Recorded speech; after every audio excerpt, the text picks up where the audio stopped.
Sierra Leone is last of 10, facing a lot of traffic to deal with onto the far turn. Boot to Cachet has made the top clear, leads at a length against the rail. Diddy a second by a head. Caitlin, her greatness, the leader.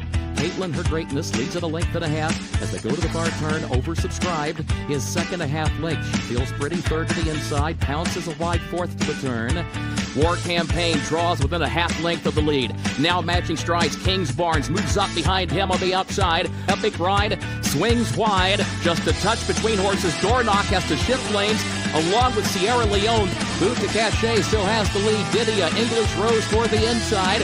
She feels pretty, has the lead in the final furlong. Kings Barnes in front. Final furlong of the Ben Ally Stakes. Boot to Cachet, 25-1 upset under Frankie Dettori. Sierra Leone comes forward for the lead in deep stretch and wins the Toyota Bluegrass. She feels pretty, a dominating performance. And good evening, everyone, for the final time of the 2025 Spring Meet at Keeneland. I'm Jeremy Plonk. Let's get set for the look ahead for Friday, April the 25th. Day 15 of 15. We've got 10 races lined up for you on closing day. The rains kind of came in after the card today. We anticipated some rain coming in this afternoon in Lexington. It got pushed back a little bit, arrived as the card completed today. We could get some more rain tomorrow, so we'll stay loose with the conditions for the final day of racing. But unless we get a major downpour, I don't think we're coming off the turf, something like that. So let's handicap like we'll be on the grass tomorrow. Maybe the main track will have some moisture to it and be an off track, but we'll judge that when we get to it tomorrow. Of course, get all your updated scratches and changes at Keeneland.com and follow at Keeneland Racing on X to get the updates tomorrow. And of course, the Keeneland Today program at 11:30 a.m. Eastern with Scott and Gabby each day will set you up for the race day with the conditions there on the ground at Keeneland for the final day of racing. What a race we have for leading trainer. 3 trainers are deadlocked at 9. None of them won today. They are Brendan Walsh, Wesley Ward, Brad Cox, and they each have 3 starters on the card on closing day. It's going to come down to the close, and who would have thought Brendan Walsh would be in there with the volume and the power of the barns and the kind of horses they have eligible to run here at Keeneland, especially with the baby races. You know Wesley Ward's going to be right in that mix. Brad Cox, you know he's going to be there at the top of the standings every single year. Brendan Walsh, kind of the story of the meet to me with his 9 victories. As for leading jockey, what a day today for Flavian Pratt. He won 3 real early in the card. He ended up with that riding hat trick to bring him to 18 wins on the meet. Luis Saez added the finale for the 5th time in the last 6 cards. Mr. Closeout, Luis Saez, he had 1 win on the card with that one to draw even. So Pratt and Saez are tied with 18 wins apiece going in to the final day of racing. 17 wins for Jose Ortiz, who I predicted would win the riding title at the beginning of the meet. He's won back with 1 victory today. Irad Ortiz was shut out for the 2nd day in a row. He's got 15, so he's 3 behind, but we've seen some big days in the past. If Irad throws a 4 or 5 spot up there today, on Friday, nobody will be shocked, but he's going to need a huge day in order to take this title. We had 4 key plays on the Thursday card today. We got 1 of them home, and then 3 of them ran second, 2 at really nice prices. Just couldn't get over the top, and we needed a day like that today. So let's get optimistic. Hopefully that we're nibbling around the edges and we have a breakout day here as we head towards Kentucky Derby season. Again, final day of racing at Keeneland coming up with a 10-race card, first post at 1 o'clock. Let's show you how it lines up with a snapshot of the card. Feature races, the Bewitch Stakes. It'll go as race number 8 on the program. There are no carryovers going into the final day of racing. We do have a pick 6, a $1 pick 6 minimum beginning in race number 5. Keeneland Turf Pick 3 will also start in that 5th race. It'll include the Bewitch Stakes in race 8, and it'll include the Swan Song in race number 10. So 5, 8, and 10 for the Keeneland Turf Pick 3. Traditional lineup of pick 5s, first 5 on the card, last 5 on the card. And the pick 4s, the early pick 4 will be races 2 through 5, and then the final 4 races on the card, those being 7 through 10. Don't forget those 15% low takeout daily doubles, rolling pick 3s on every race on the program. Stakes action here to wrap things up. We go 1.5 miles on the turf in the Bewitch Stakes. That'll be the main event on the card in race number 8. If you downloaded the early edition of the picks that were posted at Keeneland.com and the Handicappers Consensus, there was an error in the upload there. Forever After All would be my top choice in there, and I have it corrected for the graphics tonight. But if you happen to go in there, say yesterday when we posted the early picks ahead of time, there was a correction, and I want to make sure that you get Forever After All will be the top choice for me in race number 8. And we'll go through each one of the races beginning now. Let's go to the opener on this Friday card. Here are the picks I'm talking about from Keeneland.com and the Handicappers Consensus. I'm going to start things off with number 3, Day Dawning, as my top choice in here. This one is by Classic Empire, a horse who was a Grade 1 winner over the track here at Keeneland back in his 2-year-old season. You remember him winning the Breeders' Futurity. Day Dawning comes off a win last time out for $50,000, maiden claiming at Santa Anita. This is a non-winners at 2 lifetime. You know I like to find the horse who has the best win on paper in these non-winners at 2, and he's going against a bunch of horses that won for $15,000, $12,500, $20,000. Really, the 6 Ash Wednesday won for $30,000 at Fairgrounds, but that Santa Anita 50 really stands out. It was a 9-horse field, so a deep group in there on the turf, no less. So really, I think the 3, Day Dawning, has the edge in here. Flavian Pratt rides for Jonathan Thomas. Thomas, East Coast-based trainer, took a nice string out to Southern California and had a good run at Santa Anita this meet, clicking over 20% out there. He gets Pratt to ride. I think this one's the top choice here. And we see a lot of these surface changes in the route claiming races here at Keeneland, going around 2 turns. A lot of surface changes from turf to dirt to synthetic to dirt. Have success. So give me the 3 in here, Day Dawning. We're not getting much of a price, obviously. 7-5 here on the chalk. The 6 Ash Wednesday for Paul McGee. McGee's had 2 winners in the last couple of days, including one of our best bets on the card today. It was good to get that one home. $8.60 winner, River Ridge for Paul McGee today. Maybe he can wrap up with another victory here with Ash Wednesday. 3, 6, and 2, the way I've got it. And you see the other handicappers here. A lot in here for Daydreaming and Ash Wednesday. The 7, Tavria, also gets the top pick in here from Kim for trainer Ian Wilkes. But 3, 6, 2, the way I've got them lined up in race number 1. And I would use both. I would use the 3 and the 6, looking at multi-race wagers, starting things off in the pick 5. Not a big price, though, 7-5. I think most of my key plays come up a little bit later in the card. As you saw when I went to the snapshot, and we'll go back to it now as we hit the second race on the card. Key plays for me are in races 5, 6, and 9. So back half of the program, feel a little bit better about the gambling. Kind of chalky to start things off, and that's kind of the way it feels like at Keeneland a lot of times on these programs, that you got some pretty obvious favorites earlier in the day. And, sometimes when they don't win, you get those chaotic early pick 5 payoffs, and everybody's kind of looking and leaning at the same things. But on this particular day, I'm not super creative early in the program. I've got the 7-5 favorite in the opener, and I think I'll probably end up with the favorite here in race number 2 as well. It's Ganymede for Wesley Ward and Joel Rosario. Race number 2 on the card is a 5.5 furlong 2-year-old turf sprint. So a little bit different than the races we see in the baby dashes, going 4.5. Ward had the favorite today, looked good as gone at the top of the stretch and got nailed at the wire. It was Longshoreman, caught in that race by Tough Critic, a horse who came from off the pace for trainer George Weaver. Weaver is back in this race with number 10 Diva Calling. So if we get a replay of what we saw today, don't be surprised if number 10 Diva Calling's not live in here. Again, Weaver had the win today in this 5.5 furlong 2-year-old category. But Ward overall very strong in these races. We know how good he is in the dirt 2-year-old races. But look, we've only had 8 of these races that have been run in the spring meets in the turf sprint for the 2-year-olds. 5 winning favorites in there. Wesley Ward has won 5 of the 8 races. So he's the guy here with the 2-year-olds. I would suspect that he's got a shot in here to notch another one with Ganymede. I almost took number 5 Munchkin on top, though. I like the work pattern for this one by a win early sire in Midshipman. Good pedigree, the damn Glinda. This is Jose D'Angelo, who can get a good young turf sprinter out of the blocks. And Munchkin gets a beautiful post position under Luis Saez. Post 3, 4, and 5. You know I love the power post and the prices that they can sometimes bring in these races in the turf sprint ranks. So I will not single Ward because, I like the 5 in this spot as well. So I'm going to go too deep in here with the 8-5 The 2, Nanina, a first-time starter for Brad Cox by No Nay Never. A lot of turf sprint sire power there. This one trained at Payson Park and comes up first time.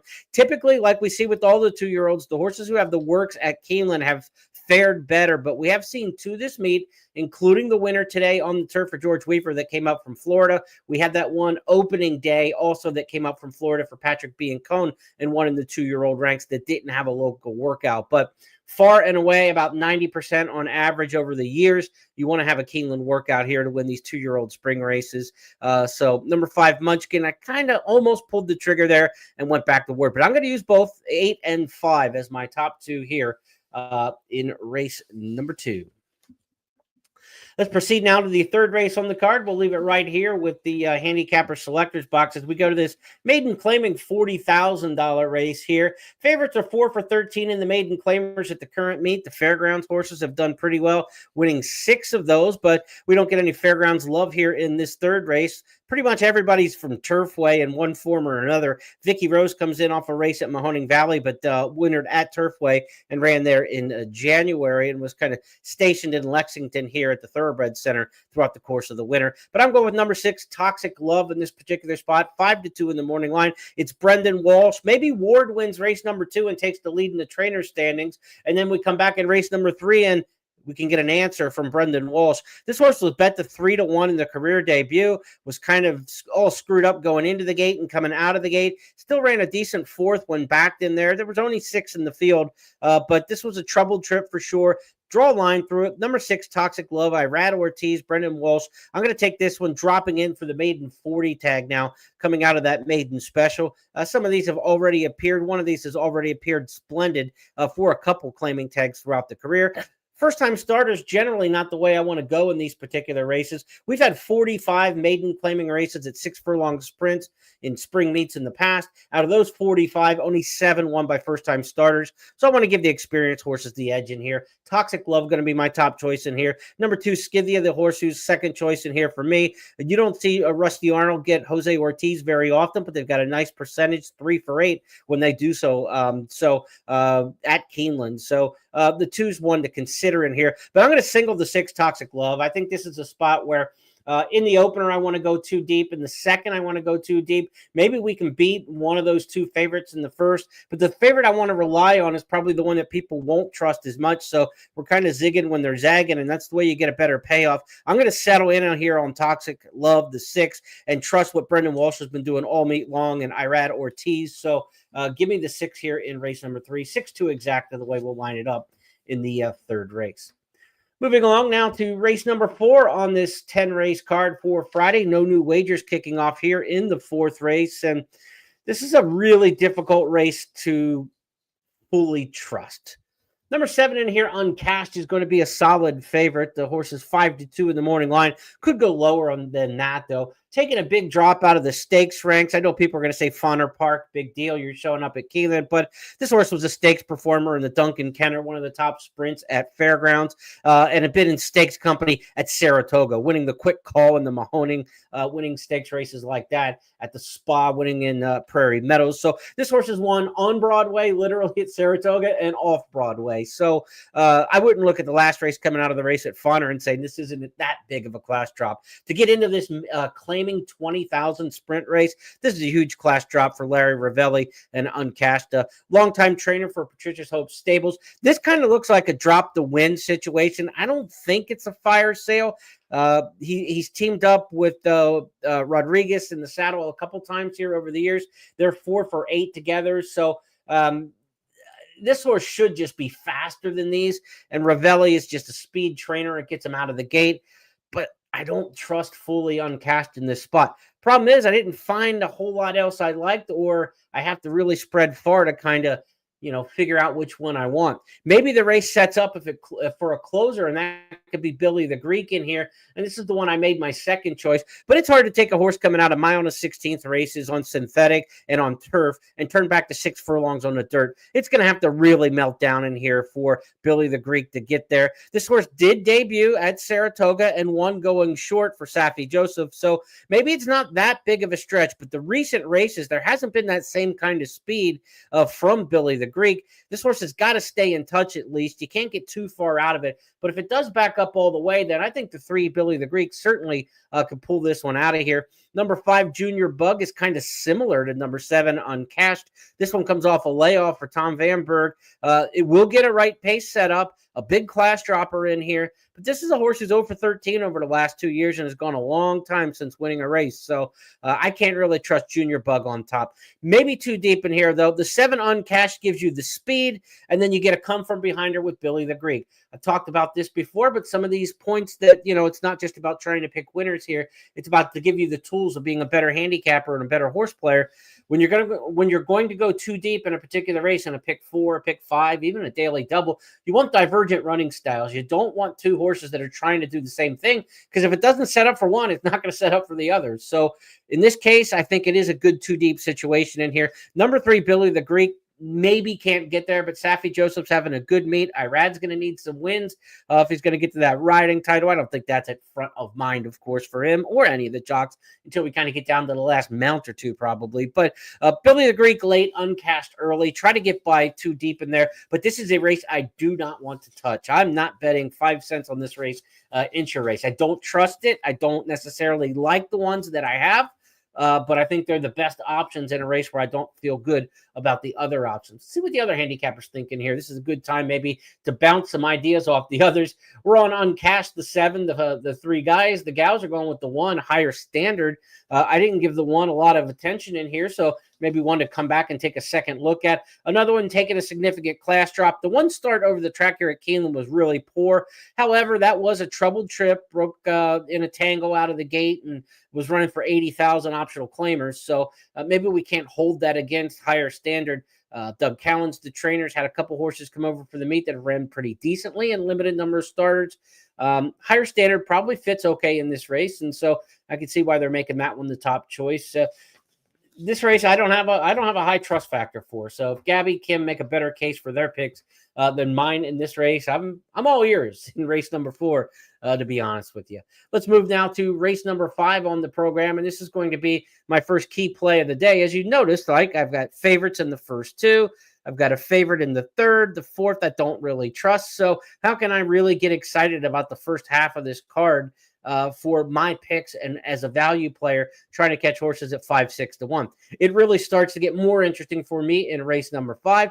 And I've got 2 horses I like in here, and they may run against each other or they may not, because me with a 13 is my top choice in here. If this French export gets into the race, Todd Pletcher takes over, first time training for Rapoli stable. I think this horse, especially if we get a little more rain overnight and there's a little bit of give it all to the turf course, will be even better. But classy running lines coming out of races at Chantilly and Longchamp and St. Cloud. So I think me was going to stand out in this particular spot. Turf Miler's coming off the layoff and running first time back for the year. Always a good angle that I like to see. I either want to see him coming off the layoff, first time back for the year, or coming out of the races at Gulfstream Park. And the other one in here, if the 13 doesn't get into the field, I feel just as good about number 6, Mo Fox Given. I think this horse is going to run a big race. Second in the Appalachian Stakes here in April of last year, when with trainer Leonard Powell. Has been switched around a few times. Ron Moquette had this horse for a bit. And then also Mark Cassie has been the trainer of record of late. Last time out, this horse had 0 chance last time out. Moving on up, won that day, came back and won again. But Mo Fox Given in a mild turf race on a firm turf course, they went to half in 49-1. There's just no way this horse is going to be able to kind of quicken and go through that. I think both Mo Fox Given and Pharaoh's Wine coming out of the same race, I think they're going to get a much better pace scenario in this race. And I expect the 6 and 9 to run really big in here. They are 8 to 1 and 6 to 1 respectively on the 6 and the 9. And then you look at number of 13. Miwa is 6 to 1 in the morning line if this horse draws into the race. So I've got 6 to 1, 8 to 1, and 6 to 1. We can definitely find something to make a little bingo out of that. I want to mix those horses up in some exactas, of course, and playing intra race. Some tries, take one of them on top. If Miwa draws into the race, something like 13 over 6-9 overall, 13 overall over 6-9, and try to get that key on top and 2 horses that we really find reliable at mid-range prices, potentially the 6 and the 9, to get in there for the exotics. Others you might consider in here, a well-drawn number 3, She's a Tempest, after drawing outside post in the last couple down at Gulfstream. You know the Gulfstream horses are ones I'm trying to find here. Good draw for that one. And number 2, Buttercream Bay, coming off the layoff, hasn't run since October, but was third in the Valley View Stakes here in the fall behind Pharaoh's Wine. So you got some real fillies who have done some good work here at Keeneland. You've got the 2-3 finishers out of last year's Valley View. You got a horse who was second in the Appalachian. And that doesn't even talk about the horses from out of town. You've got a Virginia Oaks winner in here from 2024, and you also have the Woodbine Oaks winner in this race. Really good allowance race. That's why I think this is a great betting race. Even if you have multiple horses you like in here, I think there's enough ways to mix this up, and you're looking at, $50, $60 exactas in a lot of different scenarios here. Great betting race in race number 5. Put your attention into that one and see what you can come up with there in the 5th. Let's move on to race number 6. Next up on the card, our second key play, back-to-back. Maybe we can look at some daily doubles.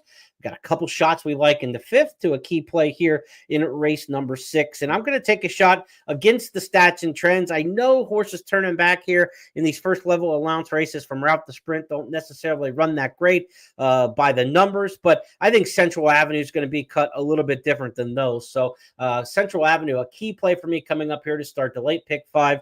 And Central Avenue is 6-1 in the morning line. This is race number 6, the 7 horse, my top choice. No one else has Central Avenue on top, second, or Kim's got that one second, and no one else has it in the top 3. So I think we're going to get every bit of the 6-1 price in here. Ben Curtis for Mike Stidham. This is the Street Sense filly. I love the Street Senses running 7/8 of a mile here at Keeneland over the years. A lot of them have been really well suited for this particular trip. Bullet workout on the comeback, layoff, turning back in distance, bullet work in the morning, the LTB angle I talk about a lot.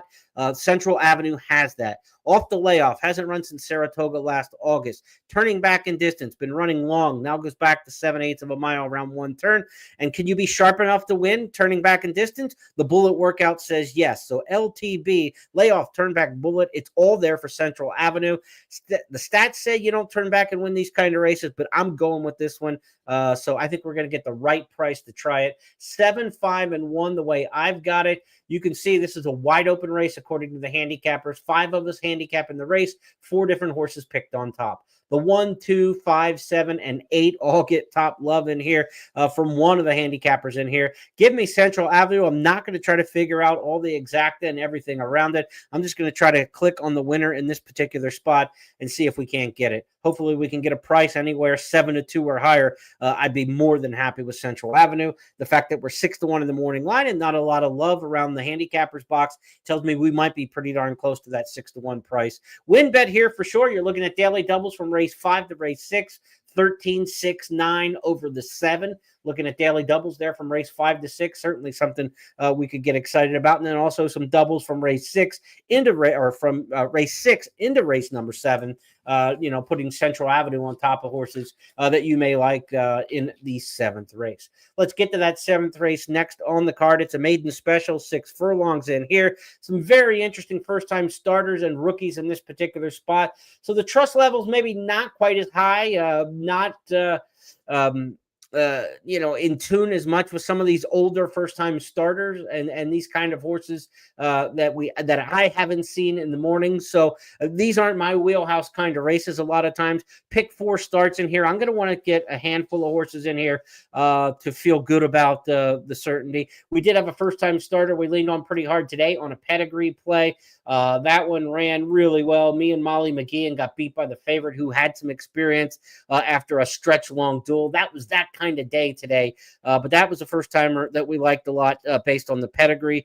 In terms of this race, no strong pedigree plays to kind of try to, suss out some value for me in this race. So we're kind of taking this one off of connections, workout patterns, things like that. And I went with Life's Reward on top. Brad Cox has this one. First-time starter with Flavian Pratt aboard. Bullet workout at Payson Park. Doesn't have a work over the track here at Keeneland, though. So not an overwhelming confidence with this particular one. Life's Reward is picked on top by Gabby and Scott as well. three handicappers with the same horse on top, probably going to be on the shorter side of prices, 5-2 in the morning line. Maybe we're all defaulting there. The 4, Don't Worry About Nothing, is Wesley Ward. So you got Brad Cox and Wesley Ward in this race. We could be coming down to the trainer's title with these two guys who come in today with 9 wins and get the race number 7 on this 10-race card. And they've got a head-to-head matchup here. Life's Reward with Pratt. Don't Worry About Nothing with Irad. Those two guys could be battling it out too for a title. So it could be very interesting in that respect. But from a gambling aspect, I don't have a real strong feel about this one. Liam's Lagoon, the 10, John Ortiz has had a pretty good meet at the start. Some of his horses have kind of tailed off a little bit here towards the end of the meet, but in general, they've run very, very well. So if Liam's Lagoon is ready to run, it won't be a shock there first time out. Trainer stats are decent. He wins about 1 out of 8 with first-time starters, 12%. So probably get by this race by just going with the top 2. Go with Ward, go with Cox, figure one of those 2, get to the church on time in here. The 1, El Cavallino, is a first-time starter for Mike Maker. He's about a 10% winner with the first-timers. Some okay workouts for that one, working at Churchill Downs and the Churchill Downs Training Center prior to that during the winter. So this one didn't get out of Kentucky or during the winter and go south with Maker. Maybe they're saving for the end of the meet here at Keeneland. Keep an eye on the tote board. You get Luis Saez riding in here.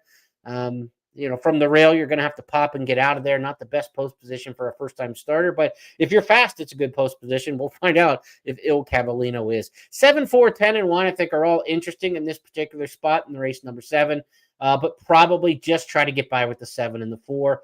And this is a race, again, where I'm not going to get very interested in betting from a gambling standpoint. But from a daily double standpoint, we love Central Avenue in race number 6. So we can play the double Central Avenue at a fair price, 5, 6 to 1 to several horses in this particular race. And then we don't have to knuckle down and necessarily worry about who the top choice has to be. But 7, 4, 10, 1, but 7, 4 probably the best way to go if you're playing pick 4, pick 5, and pick 6, but not overly created. It's Ward and Cox. To the 8th race we go next up on the program, and it is our featured race, the Bewitch Stakes, presented by the Keeneland Sales. Grade 3 company here, a purse of $350,000. Big pot for a grade 3. 1.5 miles on the turf, and the Bewitch Stakes is a race for the fillies and mares here. It's part of the Keeneland Turf Pick 3. The Turf Pick 3 is 5, 8, and 10 on the card, so this is the middle leg of the Keeneland Turf Pick 3.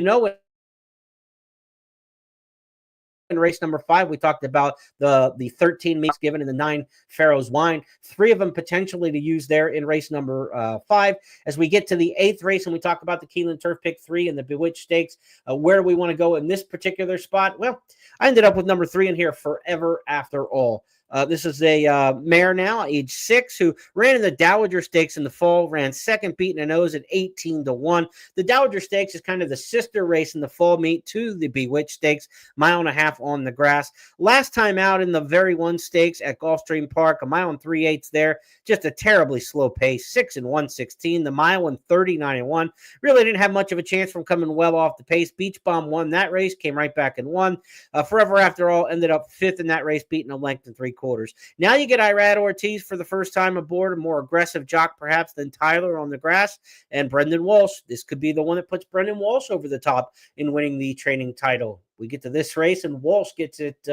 It'll be a very happy winner's circle, I'm sure, for all involved. Forever After All, a slight choice in here over Immensitude. They come out of the same race. Bill Mott won this race 3 years running in 2021, 2022, and 2023 when he had the superstar elder mare on the grass, Warlike Goddess. Immensitude doesn't have her kind of resume, but she's turned out to be a pretty good export as well. Since coming over to Mott from France, she's run here at Keeneland once. That was back in the spring meet last year and ran 3rd, but she stepped up in class in recent efforts, and she's always right there, 2nd, 3rd, 4th from Kentucky Downs to Aqueduct to Gulfstream. She takes her course with her.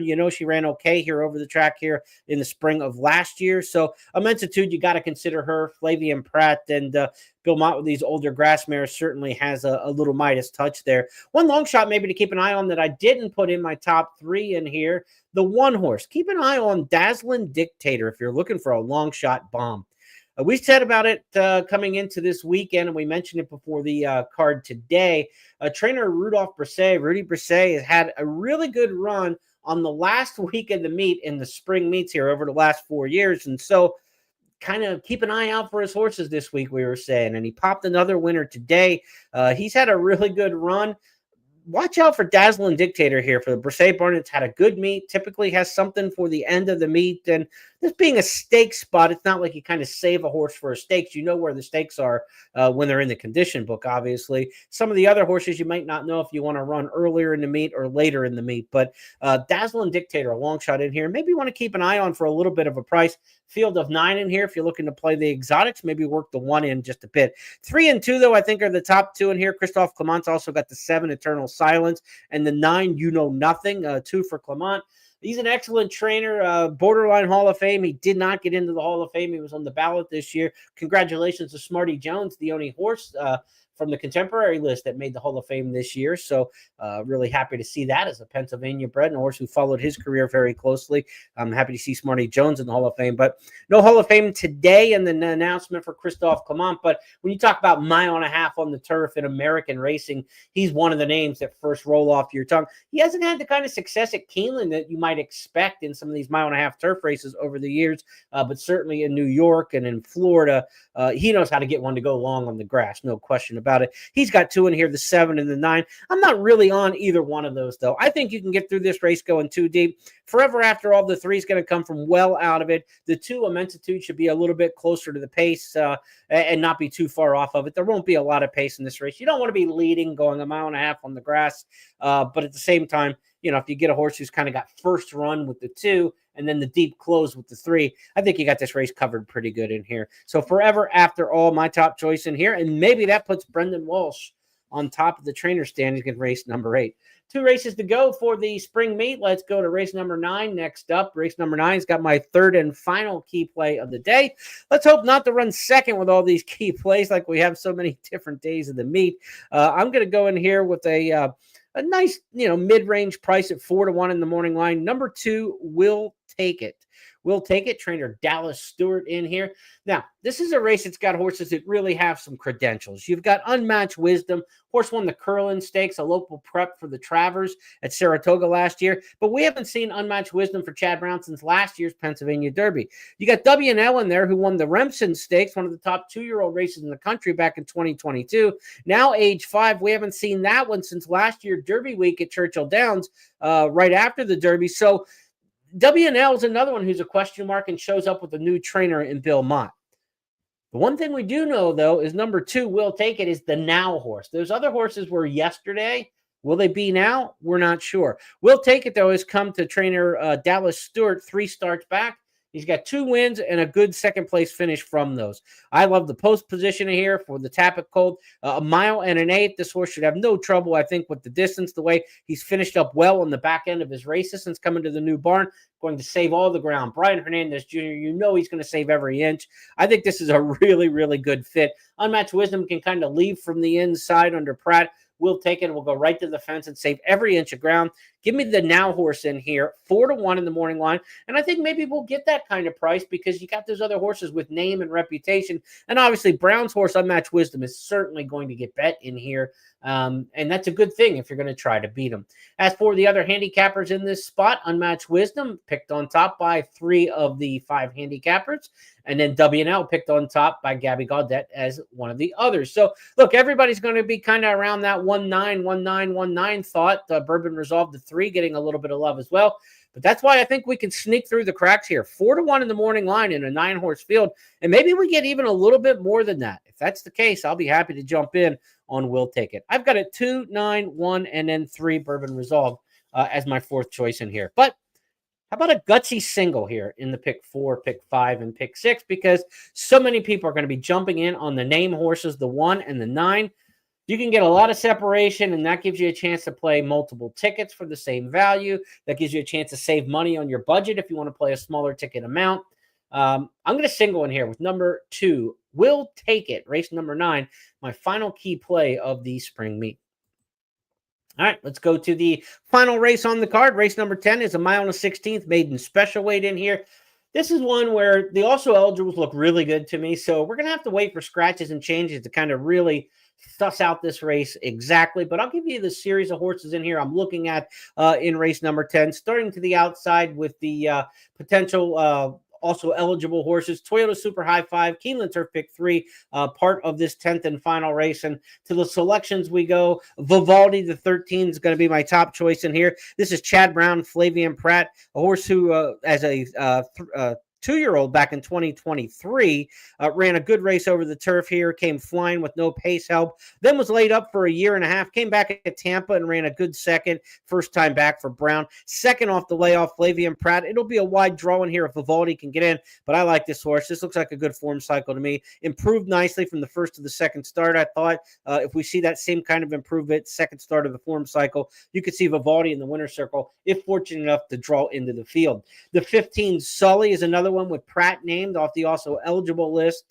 This is a Peter Urton trainee, was in Southern California, has been in Kentucky for the last couple starts, good second at Churchill, fourth at Turfway last time out. You say, well, he should have graduated at 8-5 at Turfway, but that was the first try on the synthetic.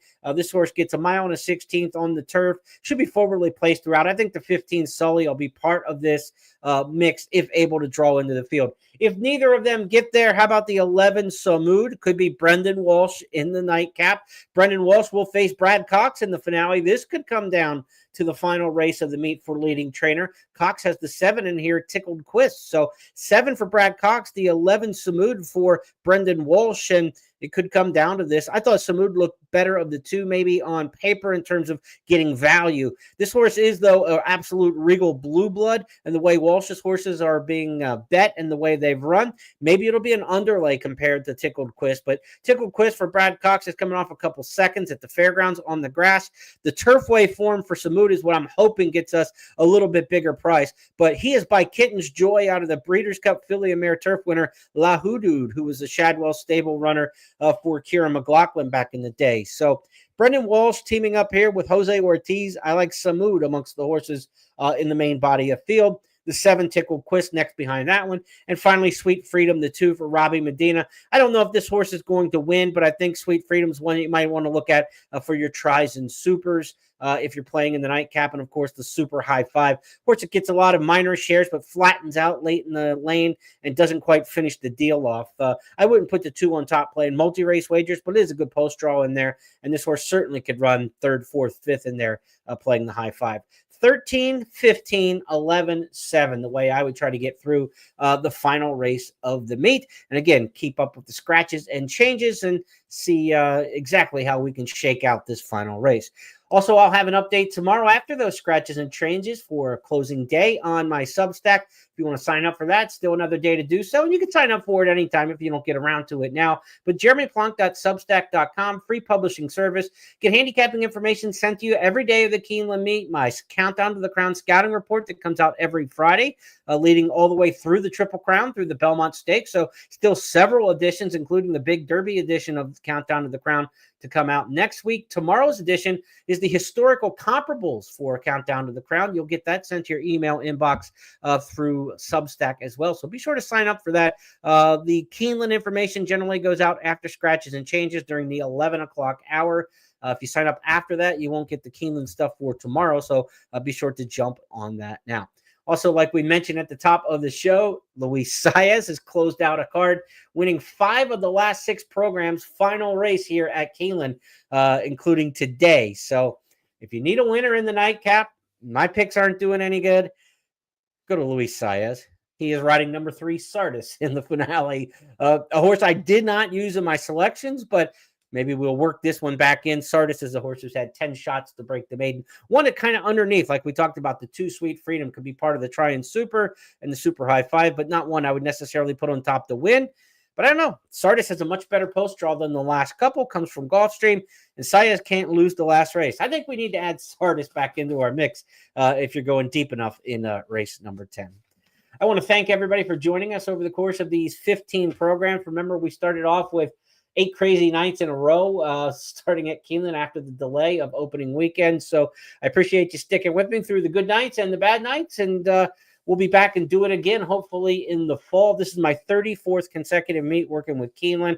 Very proud of that fact, and it's a privilege to do so for such a respected organization. And honestly, it's a very fun track to handicap, and I enjoy doing it. But hopefully you enjoyed all the hard work we put into it during the course of this meet. I'll be back tomorrow around 12 o'clock, between 12 and 12:30, with a final look on social media at Keeneland Racing and at Horse Player Now on X for that card with any updated changes. And keep an eye on the skies and all the weather. On behalf of everybody with Keeneland, we appreciate you joining us for the Keeneland Look Ahead all season. Have a great Friday, everybody, and good luck in this year's Kentucky Derby.